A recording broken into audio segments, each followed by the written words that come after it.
Southeast Radio's Business Matters with Karl Fitzpatrick. Well, the Irish gaming industry is widely recognised as one that has significant potential for growth. But how can this potential be realised?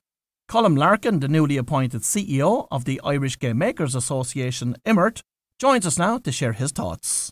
But Colm, talk to us about when you press play on your career in the gaming industry.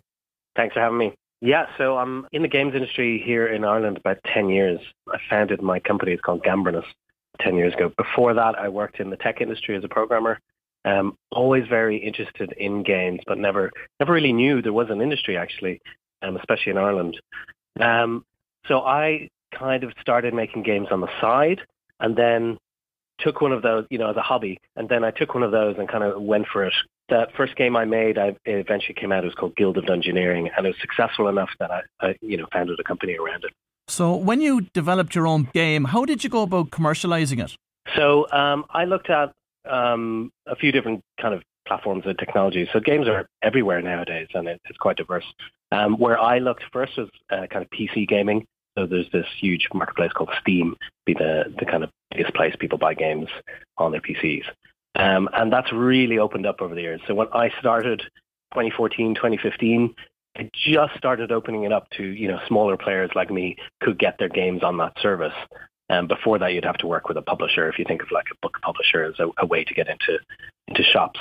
So it was just kind of that kind of maturing of the digital marketplace for games that kind of let me in and other people like me. And nowadays it's huge and it's booming, and there's, it's very straightforward to get your game on a platform like Steam.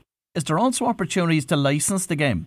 Yeah, so licensing can kind of work a couple of ways. So I could go as a games creator and approach a brand and say, try and license their brand to use in a game. And you try and find the right people for that and kind of essentially cut them in on the deal. Generally speaking, you would do all the work and kind of pay them part of the profits for, let's say, using, Disney characters in your game. The other way around is true as well. So, games kind of huge hit games can go beyond gaming. I'll use an example from a couple of years ago. It's called Among Us, and nowadays it's in Toymaster. It's in Smiths, it's in toy shops. So licensing works the other way in that case. And when it comes to developing a new game, what does the process entail?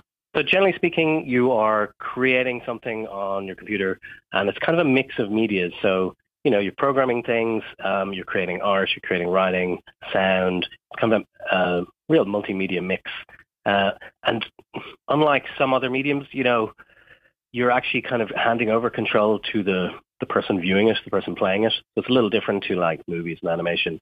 You're kind of creating a single experience. Everyone has the same experience when they watch a movie. Often when people play games, they have slightly different experiences to each other with a common, theme, which is really interesting in terms of like kind of an art form.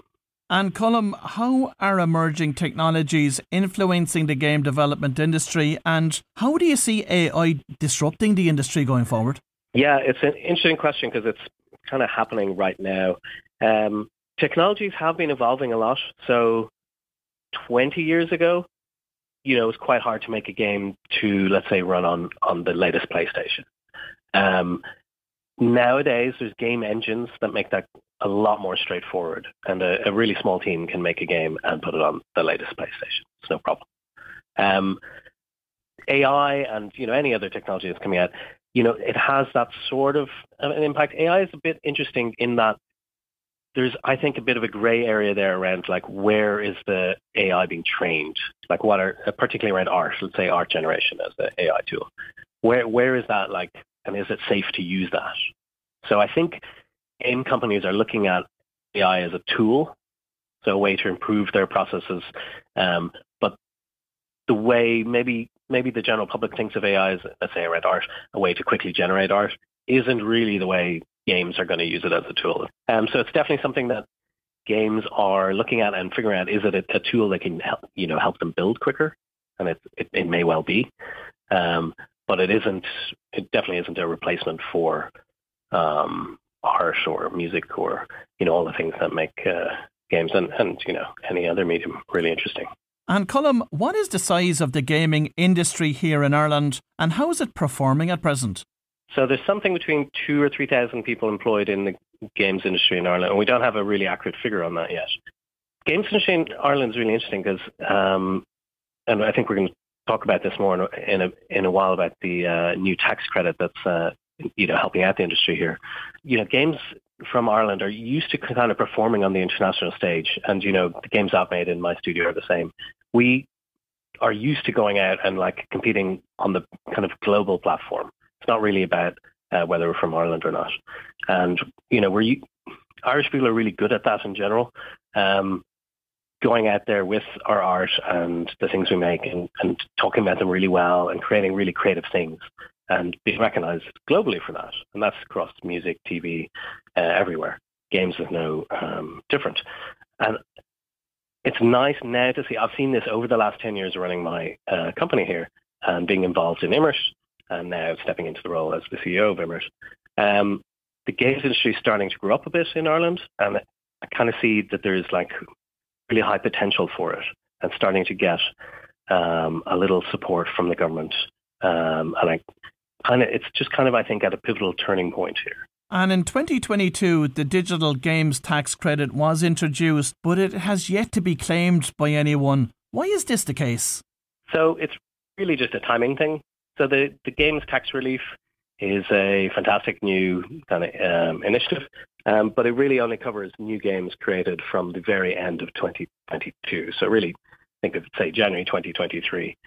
A game on average takes between 3 and 5 years to make, and you can only claim for ones that you started after that date.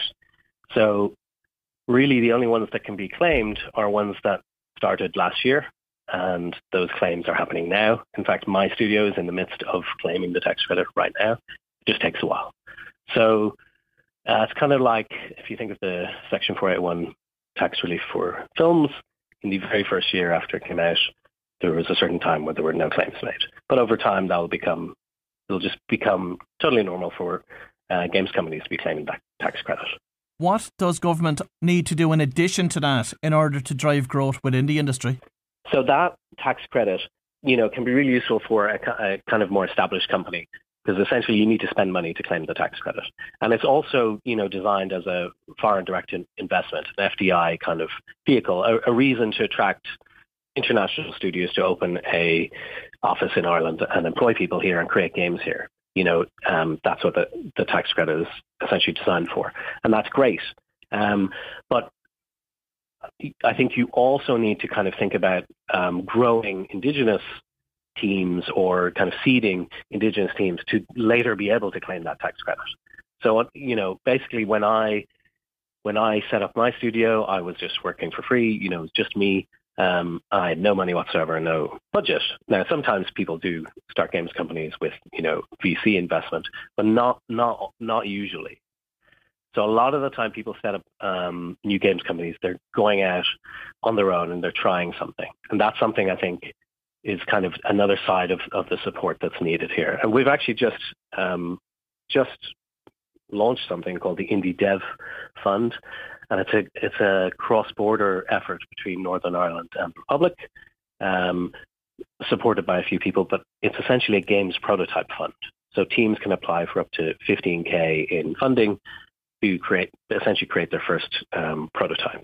So it's that kind of support that's kind of like at the other end from a tax break, which is great, and it's a huge incentive for people who are trading and making money and spending money, and then something to kind of seed those saplings that will grow into those trees that will be claiming the tax credit later.